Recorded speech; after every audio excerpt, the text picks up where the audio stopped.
আমি অত্যন্ত জরুরি একটি বিষয় নিয়ে আলোকপাত করার জন্য এসেছি, যেটা আমার হৃদয়টা ক্ষত বিক্ষত হয়েছে।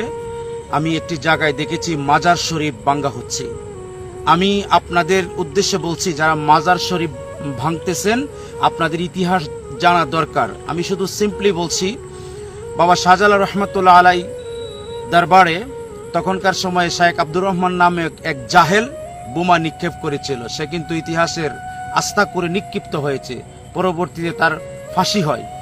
360 আউলিয়ার স্মৃতি বিজড়িত আমি সিলেটের পুণ্যভূমি থেকে বলছি, সারা বাংলাদেশে যে জায়গায় মাজার আছে, আল্লাহর ওলির মাজার আছে, ওই মাজার শরীফও কেউ আঘাত করবেন না, কারণ এটা আল্লাহ পাকের, আল্লাহর ওলিগণ আল্লাহ পাকের নিদর্শন। মাজার শরীফ যদি আপনার ভালো না লাগে, মাজার জিয়ারত শরীফ যদি ভালো না লাগে, আপনি দূরে থাকুন। আপনাকে কেউ বলছে না আল্লাহর ওলির মাজারে গিয়ে আপনি জিয়ারত করুন। আর যে সমস্ত জাহেল মূর্খরা বলছেন আল্লাহর ওলির মাজারও শিরিক হয়, এটা মিথ্যা কথা। কারণ আল্লাহর ওলির মাজার জিয়ারতের জায়গা, শিরিকের জায়গা নয়। আপনার যদি জিয়ারত ভালো না লাগে ঘরে বসে থাকুন, কিন্তু মাজার শরীফ ভাঙার অধিকার আপনাকে কে দিল? যদি কোনো আল্লাহর ওলির দরবারে কোনো শরীয়ত বিরোধী কাজ কেউ করে থাকে, তাহলে সেটার আমরা সম্মিলিতভাবে প্রতিবাদ করব।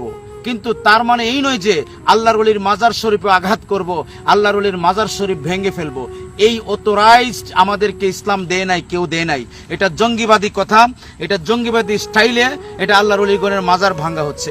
কাজেই যারা এই সমস্ত কাজ করছেন, আমি তাদেরকে বলছি আপনারা বিরত থাকুন। কারণ আল্লাহ পাক রব্বুল আলামিন হাদিসে কুদসিতে প্রিয়নবীর মাধ্যমে জানিয়ে দিয়েছেন, বন্ধু আপনি বলুন, মান আদালি ওলিয়ান ফাকাত আযানতুহু বিল হারব। যারা আল্লাহর ওলির সাথে যুদ্ধ শত্রুতা করে, আল্লাহ পাক তাদের সাথে যুদ্ধ ঘোষণা করে।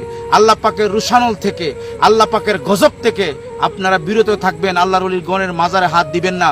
এই উপমহাদেশে আল্লাহর ওলিগণ ইসলাম প্রচার করেছে, আল্লাহর ওলিগণ ইসলাম নিয়ে এসেছে। খাজাগান সুম্মা খাজাগান, খাজা বাবা রহমাতুল্লাহ আলাই হিন্দুস্তানের মাঝে 90 লক্ষ বেদিনকে, বে ইসলামিককে কালেমা শরীফের রঙে রঙিন করেছে, মুসলমান করেছে। বাবা শাহজালাল 3,20,000-25,000 খাসিয়াকে মুসলমান করেছে। আরো অন্য আল্লাহর ওলিগণ বিভিন্ন অঞ্চলে ইসলাম প্রচার করেছে। আল্লাহর ওলিগণের সাথে আপনাদের এত বিদ্বেষ কিসের? আমি আইন শৃঙ্খলা বাহিনীকে ইন্ডিকেট করে বলছি, অতি সত্বর যারা মাজার শরীফ ভাঙছে তাদের লাগাম টেনে ধরুন, নতুবা এই বাংলাদেশের মাঝে অচিরেই আল্লাহ পাকের গজব পড়বে। আল্লাহর ওলির মাজারে আঘাত আল্লাহ পাকের শানে আঘাত, আল্লাহর ওলির মাজারে আঘাত আল্লাহর নবীর শানে আঘাত। কারণ আল্লাহ পাকের মাহাত্ম্য, আল্লাহ রসুলের আদর্শ আল্লাহর ওলিগণ প্রচার করে থাকে। তাই আমি আপনাদেরকে সাবধান করে দেওয়ার জন্য জরুরি ভিত্তিতে আমি কথাগুলি বলছি। আমার হৃদয়টা ক্ষত বিক্ষত হয়েছে। আল্লাহর ওলিগণের মাজার শরীফে আঘাত করবেন না। অনেকে ফেসবুকে আপনার স্ট্যাটাস দেয় যে আল্লাহর ওলিগণের মাজার নাকি ভেঙে ফেলবে, এই করবে সেই করবে।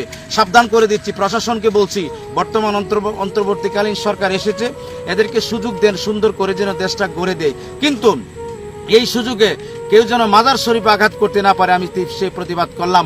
এটা 360 আউলিয়ার স্মৃতি বিজড়িত উপমহাদেশ, আল্লাহর ওলিদের দেশ। আল্লাহর ওলিদের মাধ্যমে মসজিদ খানকা প্রতিষ্ঠিত হয়েছে।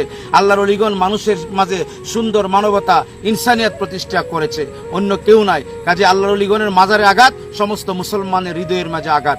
আমি আবারও বলছি, মাজার শরীফে যদি কোনো ইসলামিক, যেটা ইসলাম সমর্থন করে না, এরকম কোনো কাজ হয়, তাহলে আমাদেরকে নিয়ে আসুন, আমরা প্রতিবাদ করব, মানুষকে বুঝাবো এটা করবে না। কিন্তু আল্লাহর ওলির মাজার ভেঙে ফেলা, লাঠি সোটা নিয়ে, দাও নিয়ে, এটা জঙ্গি ইসলাম, এটা কখনো প্রকৃতি ইসলাম হতে পারে না।